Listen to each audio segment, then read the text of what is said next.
হে বন্ধু, এই পৃথিবীতে জালিম লোক বা জালিম শাসক এদের দোয়া আল্লাহর দরবারে কেমন যেন কারেন্ট পিক আপ দোয়া যায়, আল্লাহ দোয়া কবুল করি নাই। আসলেই তো তোর কথাবার্তা হয় না। জালিমের দোয়া কখনো কবুল হয়? তুই কখনো দেখছিস না শুনেছিস? হযরত মুহাম্মদ সাল্লাল্লাহু আলাইহি ওয়াসাল্লাম যখন মক্কা আক্রমণ করেছিল, আবু জাহেল কাবা শরীফের সামনে যে বলেছিল, হে কাবার মালিক, তুমি সত্যের বিজয় দিয়ে। আল্লাহ ঠিকই সত্যের বিজয় দিয়ে দিয়েছে। তাহলে আবু জাহেলের দোয়া কবুল করে দিল। আবু জাহেল একজন জালেম ছিল।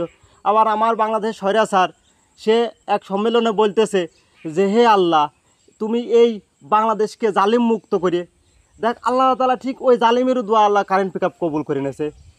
তোর কথাটাই সত্যি রে, এটাই বাস্তব। তার মানে বুঝতে পারলাম, যখন ইসরায়েলের শাসক বলবে হে দুনিয়ার মালিক, হ্যাঁ, তুমি সত্যের বিজয় দাও, হ্যাঁ, তাহলে নিশ্চয় তখন একটা কিছু হবে। একটা কিছু হবে না, সেদিন সত্যের বিজয়ী হবে। তুই লেখে রাখ, বাস্তবে লেখে রাখ, নাই টিপসই দিয়ে রাখ। দেখছেন একদিন এই কাহিনী হবে। ইসরায়েল সেখন ফিলিস্তিনির বিজয় হবেই। সেখন ফিলিস্তিনির বিজয় হবে, তবে জালিম হওয়া যাবে না কিন্তু। সত্যের উপর থাকতে বা সত্যে যারা থাকে তাদের কিন্তু সম্মান এই দুনিয়ায় কিন্তু আগাগোড়ায় থাকে। জালিম হওয়া যাবে না, সত্যের উপর থাকতে হবে। কী কিছু বুঝতে পারছো?